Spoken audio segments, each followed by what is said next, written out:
안녕하십니까, 시트헌터입니다. 정말 오랜만에 다시 동영상으로 인사드립니다. 오늘의 주제는 지라균을 어항에 넣었는데 물이 뿌옇게 됐어요 라는 질문에 대해서 한번 이야기를 해보고자 합니다. 지라균을 가지고 물을 잡는 방법은 처음에 첫 번째는 뭡니까? 그냥 가루채로 넣든지 아니면 비커에 염소가 제거된 물을 넣고 지라균 가루를 넣고 섞어줘서 위에 부분만 넣든지 아니면 숙성, 이거는 뭐 다 잘 아실 겁니다. 염소가 제거된 물에 여과제를 담가주고 이거를 숙성을 시켜서 세팅을 하든지 1번, 2번, 3번 방법 중에서 본인들이 편한 방법을 하시면 됩니다. 지라균은 딸파와 다르게 어떻습니까? 물에 녹지 않습니다. 그죠? 그래서 설명서에도 새우나 안시 같은 경우는 먹으니까 그냥 놔두든지 아니면 어떻습니까?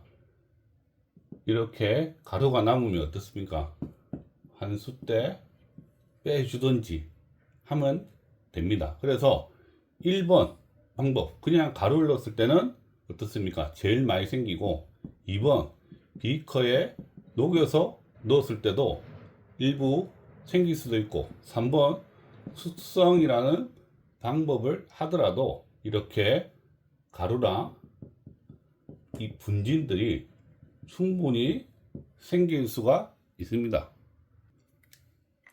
그래서 지라균을 넣으면 그냥 미숫가루를 넣었다고 생각하시면 됩니다. 미숫가루를 넣었으니까 어떻습니까? 물은 뿌옇게 될 수밖에 없고, 그리고 가루가 바닥이나 아니면 여과기에 이렇게 생길 수밖에 없습니다. 그러면 어떻게 해야 되나요? 그냥 놔두시면 됩니다. 아무것도 할 것도 없고 특히 걱정도 할 필요 없습니다. 그리고 물에 미숫가루가 들어갔고 기포기 같은 걸 들어주니까 어떻습니까?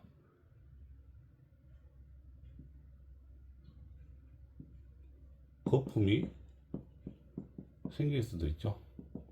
그래서 물이 뿌옇게 되거나 가루가 가라앉거나 아니면 거품이 생기거나 이럴 경우는 그냥 놔두시거나 걱정은 붙들어 내시면 됩니다.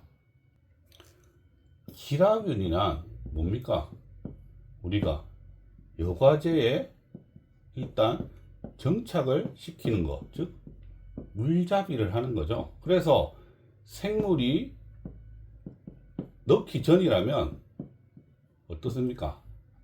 아무 문제가 없습니다. 그냥 놔두면 됩니다. 그런데 생물이 이미 있다.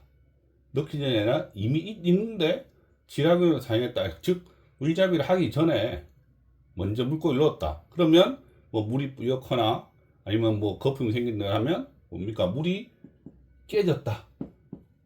뭐 이런 식으로 생각해서 겁을 내시는 분이 계신데 물은 잡힌 적도 없기 때문에 깨지지도 않습니다. 하물며 부옇게 되거나 거품이 생기더라도 전혀 신경 쓸 필요가 없습니다. 보통 지라균을 넣으면 하루에서 2일 이내면 분진이기 때문에 어떻습니까? 물은 맑아집니다. 그러나 물리적 여과가 부족하거나 아니면 물리적 여과를 할 수 있는 그런 유효 면적이 작다면 더 오래 걸릴 수도 있습니다. 그러면 생물이 넣기 전이니까 어떻습니까? 만약에 물이 계속 뿌옇다. 그럼 어떻게 하면 됩니까? 환수 해주면 됩니다. 환수. 그죠? 환수해서 다 없애면 됩니다. 분진이니까. 그럼 언제 환수하나요? 생물 넣기 전에. 그러니까 생물을 넣기 전 하루 정도 전에 미리 그냥 환수만 해주면 끝입니다. 그래서 물이 뿌예요. 지라균 넣었으니까 물이 뿌예요. 생물을 넣기 전이라면 아무 신경 쓸 필요 없고 생물을 넣기 하루 전에 환수. 어떤 환수입니까? 대량 환수를 해서 물을 맑게 하고 그냥 넣으시면 됩니다. 자, 생물이 이미 들어가 있습니다. 그러면 어떻습니까? 생물이 들어가 있는데 물이 뿌옇다. 아니면 뭐 거품이 생긴다. 그러면 우리가 항상 생각하는 게 뭡니까? 물이 깨졌다. 근데 이게 틀리다는 거죠. 물은 잡힌 적도 없기 때문에 깨진 적도 없습니다. 그러면 지라균을 넣어서 생물이 뭐 죽거나 아니면 아프거나 할 수 있냐? 불가능합니다. 근데 단지 생물을 넣고 나서 물이 뿌얘졌으니까 어떻습니까? 단지 관상만 힘들 뿐입니다. 그죠? 관상이 힘드니까 물을 맑게 해줘야 되겠죠. 어떻게 하면 됩니까? 말 그대로 환수입니다. 근데 보통 수돗물 가지고 어항도 수돗물의 물성치를 그대로 쓰는 경우는 상관없지만 어항의 pH가 낮거나 어항의 pH가 수돗물과 비교해서 높은 어항이라면 어떻습니까? 보정이란 게 당연히 필요하겠죠. 그 보정을 한 물 가지고 대량 환수를 하시면 됩니다. 일반적으로 내가 소일항이로 뭐 비시림프나 새우를 키우는 게 아니고 아니면 pH가 높은 뭐 어떤 고기를 말라이나 뭐 이런 고기를 키우는 게 아니라면 굳이 이런 보정의 방법도 필요가 없습니다. 그러면 나는 대량 환수가 싫어요 하시는 분도 분명히 있을 겁니다. 그러면 뭐만 하면 됩니까? 분진이니까 물리적 여과력을 올려주면 됩니다. 제가 가끔 한 번씩 뭐 어떤 분들께는 뭐 하는데 설명을 드리는데 제가 생각할 때 제일 좋은 물리적 여과는 집동기가 아닙니다. 그럼 뭐 해야 되냐면 그냥 모타 집에 안 쓰는 모타가 있다면 모타에 뭡니까? PT병 잘라서 뭐 모타에 PT병 요렇게 잘라서 이렇게 요 조둥입니다. 잘라서 이쪽으로 물이 들어가겠죠, 그죠? 그럼 이쪽에 빈 PT병에는 뭐만 채워 넣으면 됩니까?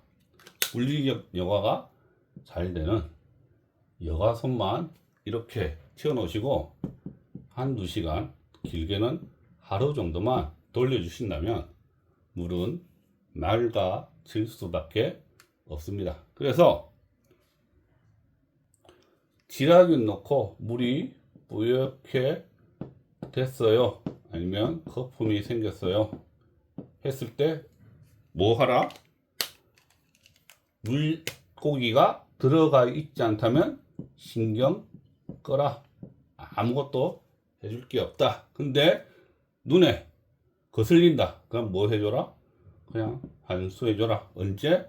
물고기 넣기 전에, 하루 전에, 그죠? 근데 만약에 물고기가 있는 상태에서 이렇게 됐거나 거품이 생겼다. 그러면 신경 사실 꺼도 상관없지만 관상용이니까 어떻습니까? 대량 환수를 해줘라. 어떻게? pH든 요거를 보정을 해줘서 보정할 필요는 없는 거는 할 필요 없고, 그죠? 근데 나 이거 싫다 이러면 뭘 해줘라? 그냥 물리적 여과가 잘 되는 걸 하나 설치를 해줘라. 제가 왜 집동기를 집동기가 사실 물리적 역할을 하지만, 그죠? 분진이란 건 뭡니까? 우리가 미세 먼지 아니면 초미세 먼지하고 비슷하죠. 그죠? 근데 대부분의 시중에 나오는 이 집동기는 사실 미세먼지나 초미세먼지를 거르는 용도가 아니라 뭡니까? 그냥 큰 먼지 정도를 거르는 용도이기 때문에 사실 이 분진을 제거하기에는 한계가 있습니다. 그래서 집동기를 제가 추천을 안 하는 이유입니다. 자, 오늘은 여기까지 하겠습니다. 감사합니다.